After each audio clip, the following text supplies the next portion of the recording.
هو الذي خلق لكم ما في الأرض جميعا ثم استوى إلى السماء فسواهن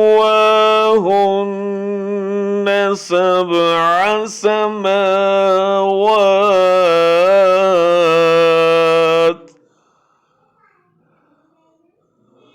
وهو بكل شيء عليم।